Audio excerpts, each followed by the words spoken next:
മുൻ Angamaly MLA AP കുര്യന്റെ അനുസ്മരണം സംഘടിപ്പിച്ചു. കേരള നിയമസഭ മുൻ സ്പീക്കറും മുതിർന്ന CPIM നേതാവും മുൻ അങ്കമാലി MLAയുമായിരുന്ന സഖാവ് AP കുര്യന്റെ അനുസ്മരണ ദിന പരിപാടികളുടെ ഭാഗമായി CPIM കാലടി ലോക്കൽ കമ്മിറ്റിയുടെ ആഭിമുഖ്യത്തിൽ കൈപ്പട്ടൂർ ഗവൺമെന്റ് സ്കൂളിൽ ഓർമ്മമരം നടൽ പരിപാടി സംഘടിപ്പിച്ചു. കർഷകരുടെയും സാധാരണക്കാരുടെയും അവകാശങ്ങൾക്കായി പോരാടിയ പ്രഗത്ഭനായ പാർലമെന്റേറിയനായിരുന്നു സഖാവ് AP കുര്യൻ.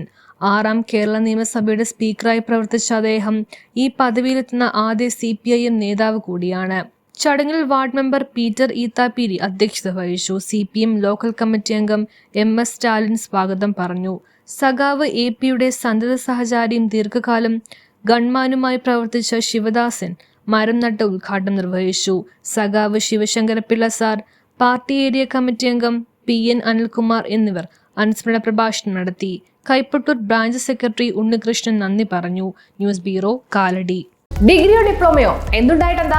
കാര്യങ്ങൾ ജോറായി നടക്കണമെങ്കിൽ നല്ല ജോലി, മികച്ച ശമ്പളവും 100% പ്ലേസ്മെന്റ് അസിസ്റ്റൻസോട് കൂടി ഇന്ത്യയിലും വിദേശത്തും മികച്ച തൊഴിലവസരങ്ങളുള്ള NCVT സർട്ടിഫിക്കറ്റോട് കൂടിയ ഫിറ്റർ കോഴ്സ്, ടാറ്റ സർട്ടിഫിക്കറ്റോടെ ഓട്ടോമൊബൈൽ ടെക്നീഷ്യൻ കോഴ്സ്, കേന്ദ്ര ഗവൺമെന്റ് അംഗീകൃത സർട്ടിഫിക്കറ്റോട് കൂടിയ വെൽഡർ കോഴ്സ്, കൂടാതെ വനിതകൾക്കായി കേന്ദ്ര ഗവൺമെന്റ് സർട്ടിഫിക്കറ്റോട് കൂടിയ വളരെ കുറഞ്ഞ ഫീസിൽ ബ്യൂട്ടീഷ്യൻ കോഴ്സുകൾ ഇനി ജൂബിലി മെമ്മോറിയൽ പ്രൈവറ്റ് ITI നിന്നും പഠിക്കാം.